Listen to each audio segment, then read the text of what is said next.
Paz do Senhor, queridos, tudo bem? Amém. Vocês estão felizes com Jesus? Amém. Quero pedir para que você, nesse momento, abra a sua Bíblia no livro de Lucas, no capítulo de número 12, versículo de número 22 a seguir. Você que não trouxe a sua Bíblia, eu acho que os midianitas aí, a galera da mídia vai colocar aí no telão. Lucas, capítulo 12, verso 22 a seguir.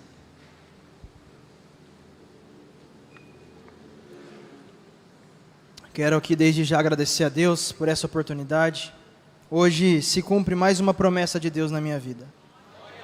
Voltar a ministrar sobre esse altar. Quero agradecer a minha sogra por essa oportunidade, ao pastor, pelo apóstolo. Muito obrigado. Que Deus abençoe vocês. Todos acharam? Vamos à leitura. Verso 22 diz assim: Dirigindo-se aos seus discípulos, Jesus acrescentou: Portanto, eu lhes digo, não se preocupem com as suas próprias vidas, quanto ao que comer, nem com os seus próprios corpos, quanto ao que vestir. A vida é mais importante do que a comida, e o corpo mais do que as roupas. Observem os corvos, não semeiam, nem colhem, não têm armazéns nem celeiros, contudo, Deus os alimenta, e vocês têm muito mais valor do que as aves. Quem de vocês, por mais que se preocupe, pode acrescentar uma hora que seja à sua vida? Visto que vocês não podem sequer fazer uma coisa tão pequena, por que se preocupar com o restante? Observem como crescem os lírios. Eles não trabalham, nem tecem. Contudo, eu lhes digo que nem Salomão, em todo o seu esplendor, vestiu-se como um deles. Se Deus veste assim a erva do campo, que hoje existe e amanhã é lançada ao fogo, quanto mais vestirá vocês, homens de pequena fé. Não busquem ansiosamente o que hão de comer ou beber. Não se preocupem com isso, pois o mundo pagão é que corre atrás dessas coisas, mas o Pai sabe o que vocês precisam delas. Busquem, pois, o reino de Deus, e essas coisas lhes serão acrescentadas. Não tenham medo, pequeno rebanho, pois foi do agrado do Pai dar-lhes o reino. Vendam o que têm e deem esmolas. Façam para vocês bolsas que não se gastem com o tempo, um tesouro nos céus que não se acabe, onde ladrão algum chega perto e nem traça destrói. Pois onde estiver o seu tesouro, ali também estará o seu coração. Só até aqui, feche seus olhos por um instante. Senhor, nós te rendemos graça. Nós te agradecemos por essa palavra, pela tua presença. Espírito Santo, como profeta, eu te dou total liberdade sobre este ambiente, sobre mim, sobre a minha boca, sobre o meu corpo. E eu te peço que o Senhor venha falar conosco, que o Senhor venha nos direcionar, que o Senhor venha, Pai, nos libertar daquilo que precisamos ser libertos, que o Senhor venha curar as feridas que precisam ser curadas e tratadas. Fale, Senhor, conosco, pois nós precisamos ouvir a tua voz. É o que nós te pedimos, em nome de Jesus. Amém. Pode se assentar, querido.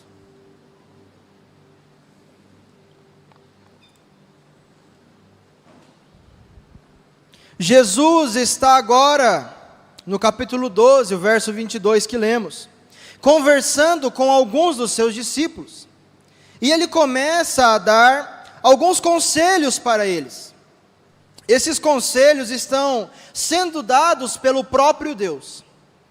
Jesus é o próprio Deus. Então, com clareza e simplicidade, começa a ensiná-los sobre as preocupações da vida.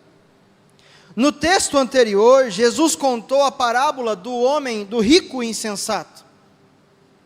E um homem rico que resolveu ajuntar os seus bens para si e guardá-los, porém o próprio Deus diz para ele: louco, esta noite pedirão a sua alma. Então quem ficará com o que você guardou? A parábola é muito fácil e simples de se entender. Um homem rico que passa toda a sua vida juntando dinheiro, para si mesmo, porém não lembra que o dia da sua morte chegaria, e que quando aquele dia chegasse, nem todo o seu dinheiro, nem todo o dinheiro do mundo, poderia comprar sequer 1 minuto a mais de vida. Então, aqui no verso 22, em Lucas 12, que nós começamos lendo, Jesus diz: portanto eu lhes digo, não andeis ansiosos com a sua própria vida, quanto ao que comer, e nem com o seu próprio corpo, quanto ao que vestir. E eu quero começar falando, a Jasmine deu aqui uma rápida introdução sobre ansiedade. A palavra ansiedade vem do latim anxietas, que significa angústia.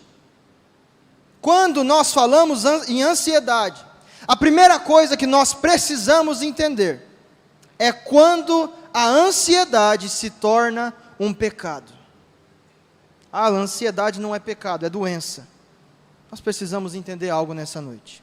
Quando nós recebemos uma notícia boa, quando nós temos uma viagem marcada, aquela viagem dos sonhos, aquela viagem que foi planejada por muito tempo, muitos de nós, quando vai chegando perto daquela viagem acontecer, não conseguimos dormir de tanta felicidade, de tanta ansiedade, não é? Quem aí já se identificou com isso? Tem alguém assim ou só eu? Amém. A gente fica feliz, eu vou viajar, eu vou realizar um sonho, eu vou comprar o meu carro, eu vou comprar a minha casa.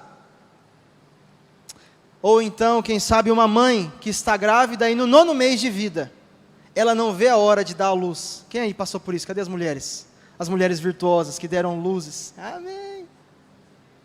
Quando chega 9 meses, a mãe fala: eu não vejo a hora de ver a cara do meu filho, eu não vejo a hora de ver o rostinho, de beijar, de abraçar, de amassar, de sentir o cheiro, de poder tocar ele.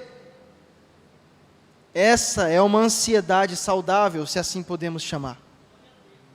Mas, em contrapartida, agora quando ficamos preocupados com as contas que chegaram ou estão prestes a chegar, quando nos preocupamos com o diagnóstico dado pelos médicos,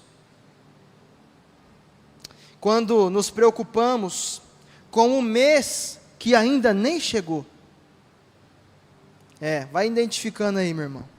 Quando nos preocupamos com o futuro do Brasil, e quando alguma dessas milhares de preocupações que a vida traz começam a tirar o nosso sono, nós temos que acender aquela luzinha vermelha no painel. Sabe a luzinha da injeção? Que é os homens aí. Luzinha da injeção acendeu, irmão do céu. 70 tipos de desespero diferente. Acendeu uma luz no painel, não é? Às vezes tem algumas mulheres que falam: olha que legal, tem uma luzinha nova no painel, ficou bonito. Chega em casa e fala: amor, legal, gostei da luzinha que você mandou colocar. Ele fala: meu Deus, que luzinha. Quando algumas preocupações da vida começam a tirar o nosso sono, quando algumas dessas preocupações começam até mesmo ser motivo de desânimo, quando essas preocupações e ansiedades se tornam uma barreira na nossa vida espiritual, e já, para ser sincero contigo, não conseguimos nem vir aos cultos mais, ou então, quando viemos, não conseguimos levantar as nossas mãos de coração puro e louvar o Senhor, porque o nosso coração está carregado de medo, ansiedade e preocupação. Sabe, aquelas orações lindas que fazemos, a presença que sentimos, agora tem uma barreira gigantesca criada pelas preocupações e ansiedades, e talvez chegam momentos que nós não conseguimos ultrapassar essas barreiras. E aí começa, essa ansiedade se transforma em um pecado. Alan, não é assim. Calma, irmão, nós vamos chegar lá. Quando a sua preocupação e a sua ansiedade, ela começa a impedir que você seja um adorador por excelência. Quando essa preocupação começa a roubar o lugar do Senhor no seu coração, quando você pensa mais no que fazer do que você pensa em orar e pedir ao Senhor que resolva, temos um problema.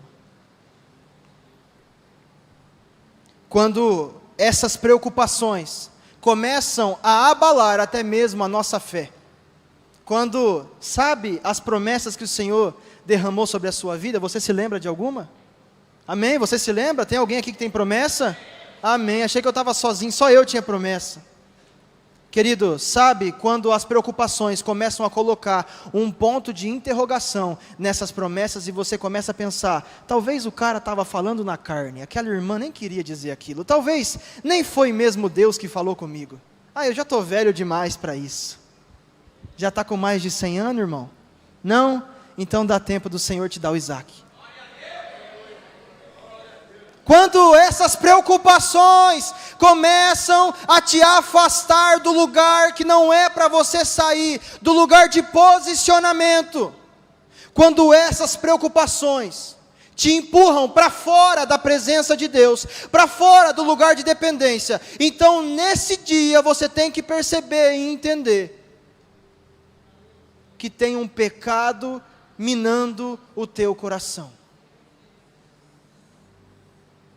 Em Filipenses capítulo 4, verso 4, o escritor diz assim, o apóstolo Paulo: alegrem-se no Senhor, novamente direi, alegrem-se.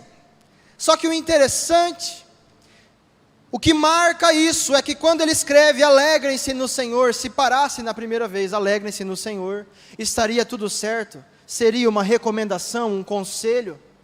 Olha, o apóstolo Paulo deixa um conselho, olha, o escritor de Filipenses deixa o conselho, mas ele não para aí, ele continua e ele repete, novamente direi, alegrem-se, e ali depois do alegrem-se vem um ponto de exclamação, não é apenas uma afirmação, mas é um mandamento, e tem uma grande diferença entre um conselho e um mandamento.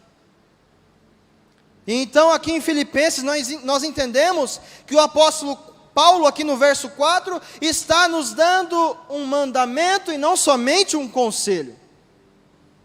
E ele continua, no verso 5 diz assim: seja a amabilidade de vocês conhecida por todos, perto está o Senhor. Seja a amabilidade de vocês conhecida por todos. Sabe uma coisa que eu tenho aprendido?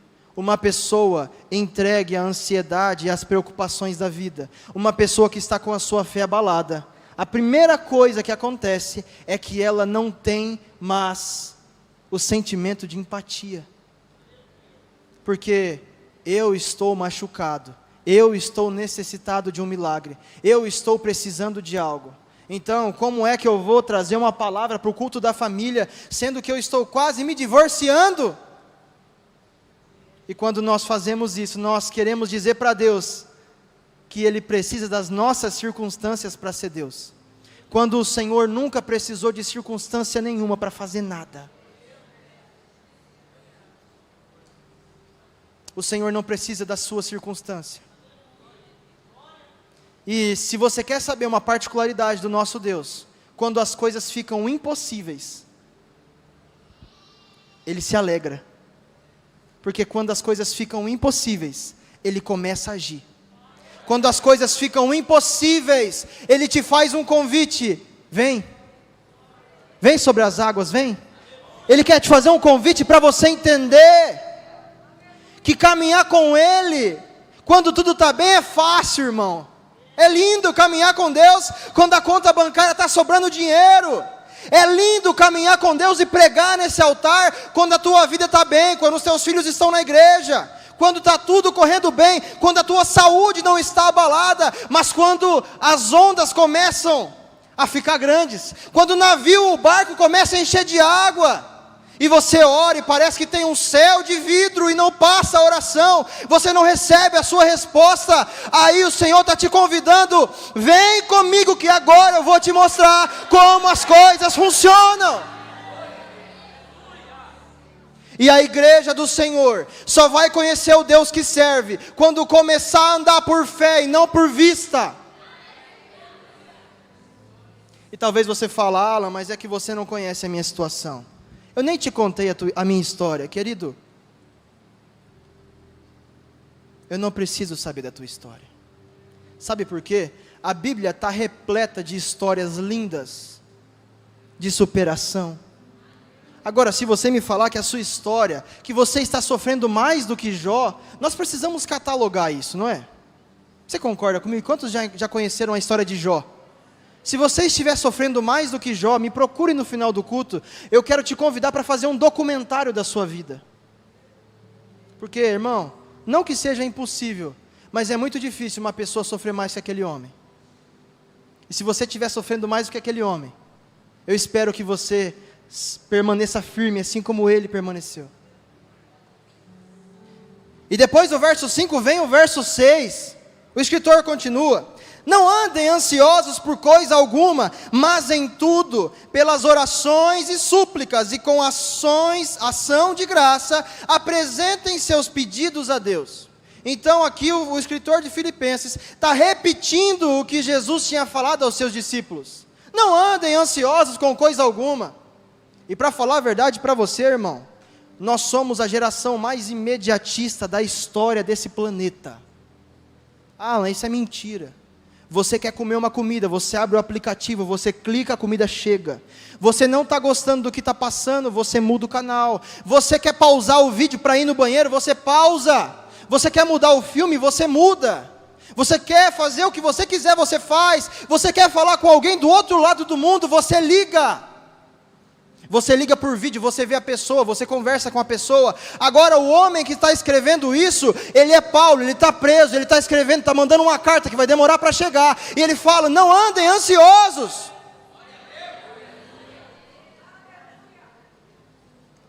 Ele está com a corda no pescoço praticamente. Ele está contando os dias e na próxima carta ele escreve assim: e eu, quanto a mim, estou sendo derramado como uma oferta. Meu tempo está chegando ao fim, a minha ampulheta está acabando o tempo, o Senhor há de me chamar, mas vocês continuem firmes, continuem fiéis, não deixem que a ansiedade tome o lugar de Deus no coração de vocês. E não para no verso 5, no verso 6. A realidade, e vai ser difícil talvez você entender, é que não andar ansioso é uma escolha. Agora, deixa você pensar, eu vou beber uma água. Pensa com seus botões.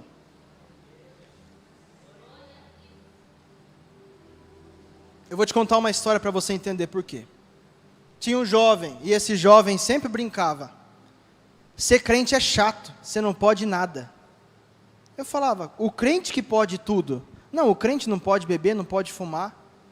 Então eu falei, eu posso. Ele fumava cigarro. Eu falei, eu posso pegar um cigarro desse seu, colocar na minha boca, fumar e nunca mais colocar na boca. Você pode ficar um dia sem fumar? Não consigo. Então o preso é você, não é eu.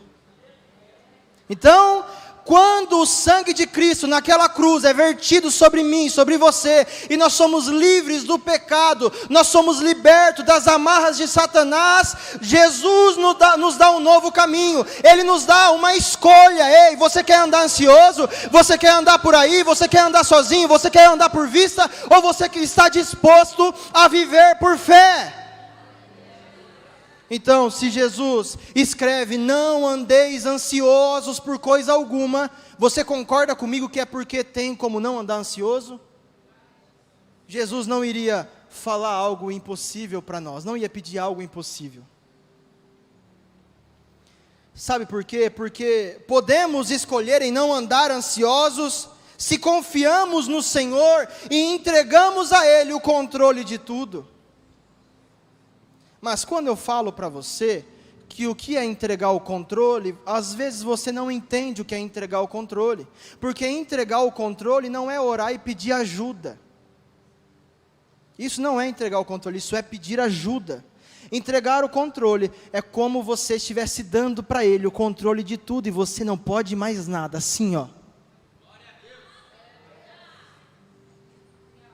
O que está faltando é você entregar o controle das coisas na mão do Senhor. Está impossível, está difícil, o negócio está feio, está travado. Entrega o controle na mão daquele que nunca errou. Mas nós não queremos entregar o controle, porque nós achamos que nós temos um plano melhor, não é? E agora vai doer um pouco. Quando nós deixamos de dizimar ao Senhor, nós estamos falando, sabe o que para Deus? Eu tenho um plano melhor para o dinheiro. Eu tenho um plano melhor para esses 10%. Então eu escolho não dizimar, porque eu tenho um plano melhor. Quando nós não confiamos, indiretamente nós estamos falando, eu não vou confiar porque eu não tenho fé o suficiente para entregar na sua mão, Senhor, e acreditar que o Senhor vai dar um jeito. E você sabe o que isso revela? Isso revela que nós não conhecemos o Deus que servimos, ou o Deus que dizemos que servimos. Porque quando nós não confiamos nele, revela que nós não o conhecemos. E se você serve a um Deus que você não conhece, você não desfruta da realidade que ele pode te trazer. Pela liberdade que Cristo nos concedeu através do seu sangue, nós podemos ser livres e viver livres das nossas preocupações e ansiedades. E no versículo 7 diz o seguinte: e a paz de Deus, que excede todo o entendimento, guardará o coração. O que Jesus disse? Se tem uma coisa que você tem que guardar é porque dele.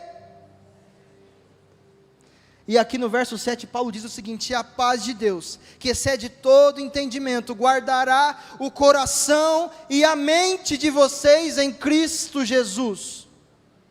E o verso 8, ele termina dizendo assim: finalmente, irmãos, tudo o que for verdadeiro, tudo o que for nobre, tudo o que for correto, tudo o que for puro, tudo o que for amável, tudo o que for de boa fama, se houver algo excelente ou digno de louvor, pensem nessas coisas. No que você tem gastado o seu pensamento?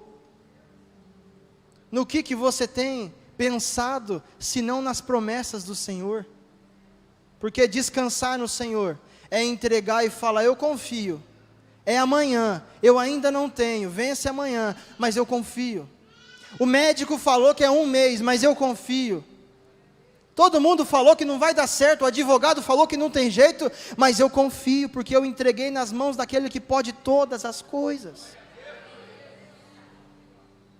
E a realidade é que quando nós confiamos em Deus uma vez, 100%, aquele dia que nós não temos escolha, e nós falamos: Senhor, ou o Senhor vem, ou acabou, ou o Senhor faz, ou acabou. Quando nós confiamos e desfrutamos dos milagres do Senhor, então nas próximas vezes vai ser mais fácil, porque você só precisa se lembrar daquele dia que o Senhor te salvou, daquele dia que Ele te curou, daquele dia que Ele te libertou.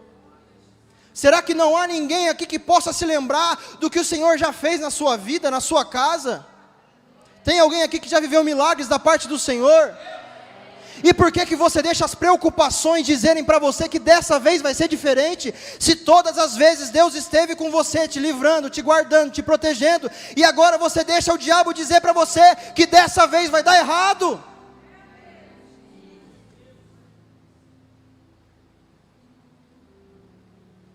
E eu quero listar aqui algumas coisas que nós devemos entender e aprender. A primeira coisa que você precisa guardar, querido, guarde no seu coração: Deus valoriza mais a vida do que as coisas que a sustentam. Deus valoriza mais a sua vida do que todas as outras coisas. Alan, mas é o seguinte, eu preciso comer para viver e está difícil. Mas o Senhor valoriza mais a sua vida, e se Ele valoriza mais a sua vida é porque Ele vai prover o restante. Ah, é o seguinte, eu preciso de roupa nova, está feio o guarda-roupa. Se o Senhor valoriza mais a sua vida, eu garanto para você que o Senhor não quer te ver andando de qualquer maneira, com qualquer roupa, com roupa doada somente. O Senhor quer te ver andando bonito, no estilo. Irmão, o Senhor quer te ver de escova no cabelo, unha pintada, cheirosa. Dá um glória a Deus, as irmãs não estão online? Ei, querido homem, olha para mim aqui. Deus quer te ver com a régua no cabelo, ainda que calvo. Mas Deus quer te ver, pelo menos com a barba feita, bonito, cheiroso, homem elegante. É assim que o Senhor planejou para você. É isso que Ele planejou para a tua casa. É isso que Ele planejou para a tua vida, para a tua família. Sabe os seus filhos e as preocupações que vocês têm a respeito do filho de vocês? Você olha e fala, eu não sei se eu vou poder pagar uma faculdade. Eu não sei se eu posso pagar um plano de saúde. Eu não sei se eu vou poder dar o tênis, a roupa, o brinquedo, o celular que ele e ela quer ou precisa. Sabe isso? O Senhor tem o melhor para dar para todos os seus filhos. E nós precisamos aprender a confiar e a desfrutar desse Deus que pode prover todas essas coisas. A segunda coisa que você precisa guardar no seu coração: Deus nos ama mais do que a qualquer criação do seu cuidado. Então não ache você, querido, que as aves do céu que não plantam, que não têm estoque, que não têm celeiros, e elas não morrem de fome, porque o próprio Deus se encarrega de alimentá-las. E a própria palavra do Senhor, o próprio Jesus diz, que se eu cuido das aves, por que eu não vou cuidar de você? Por que eu não vou cuidar da sua casa, da sua família? Por que você acha que eu te chamei? Por que você acha que eu te escolhi, que eu te libertei? Por que você acha que eu te tirei da onde você estava? Porque grandes, lindos, bonitos, perfeitos e agradáveis são os planos do Senhor para a nossa vida. A terceira coisa, guarde no seu coração: o Deus onipotente garante aquilo que a nossa preocupação não pode cuidar. Ah, do que você está falando? Estou falando do futuro. Eu vou te ensinar algo, um exercício para você fazer. Repita comigo: o passado já foi. O hoje é agora. E o amanhã a Deus pertence. O passado já foi. Fala, o passado já foi. O hoje é agora. E o amanhã a Deus pertence.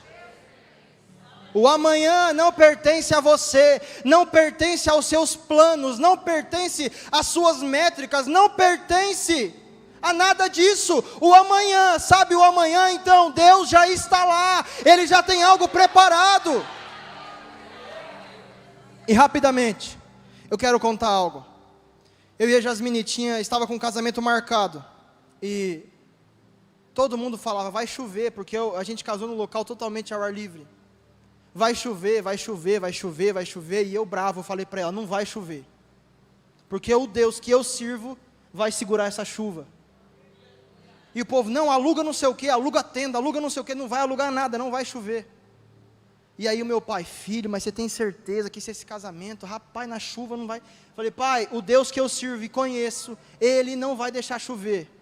No dia do meu casamento de manhã, eu tenho um primo que é piloto de avião, e ele me liga, Alan, eu tenho acesso a um radar, uma meteorologia diferente, que não falha. Eu tenho acesso a uma previsão que não falha. Porque aqui está uma nuvem do nome tal, que vai fazer não sei o quê, que é uma tempestade, que isso e aquilo. E eu falei para ele, você não vai entender, eu não vivo de previsão, eu vivo de provisão. Eu nunca vi um sol mais quente que no dia do meu casamento, irmão. Não choveu, não choveu. E todo mundo que foi achando que ia chover, irmão, ficou no sol bem gostoso e queimou. Então, se o Senhor cuida disso, quanto mais do seu futuro, querido. Aprenda a descansar no Senhor. Lucas capítulo 12, verso 34 diz assim, pois onde estiver o seu tesouro, ali também estará o seu coração. Agora, bem rapidamente, porque o tempo já avançou, eu vou fazer uma aplicação bem rápida e você vai concentrar no que eu vou falar. Aperta o cinto. Eu falo para os meus alunos, tem uma galera que foi meu aluno aí. Paz do Senhor, tudo bem? Ali no CETEBARE, você precisa fazer teologia, irmão, uma benção. Pensa num negócio benção na vida da gente. Eu falo para os meus alunos, irmão, agora eu preciso decolar, aperta o cinto, segura aí, escuta o que eu vou falar, vou liberar. E o povo dá risada, mas presta atenção. O que tem roubado a tua alegria? O que tem roubado a nossa paz? O que tem nos feito perder noites de sono? Querido, eu não sei o que se passa na sua vida, na sua casa, na sua família, mas a palavra do Senhor, a palavra do Senhor, aquela que não vive de previsão, a palavra do Senhor que foi escrita há mais de 3.000 anos atrás e continua viva, continua eficaz, continua funcionando. Ela diz que o Senhor estaria conosco, cuidando de cada um de nós. O grande mal desse século é a ansiedade, e pessoas têm sofrido e morrido por causa disso. Muitos de nós estamos vivendo à base de remédios ansiolíticos, e agora, preste atenção, porque Deus vai falar com você de uma forma especial. As doses dos remédios ansiolíticos continuam aumentando. Preste atenção. Porém, precisamos guardar o nosso coração e descansar no Senhor, que tem o controle de tudo em suas mãos. Que nessa noite, em nome de Jesus, eu creio, você possa sair daqui com o seu coração descansando nas promessas do Senhor. Que o seu coração saia daqui tranquilo, sabendo e crendo que o Senhor cuida daqueles que Ele chamou. Há uma promessa sobre nós, queridos. Há um Pai que nos comprou,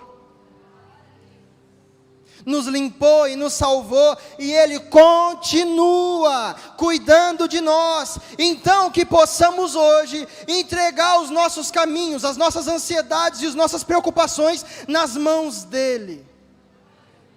E para acabar, eu quero ler um texto que se encontra em Gálatas, capítulo 5 e verso 1. Presta atenção. Você que está cativo na ansiedade, na preocupação, o Senhor marcou esse dia para dizer um basta. Amém? Você crê?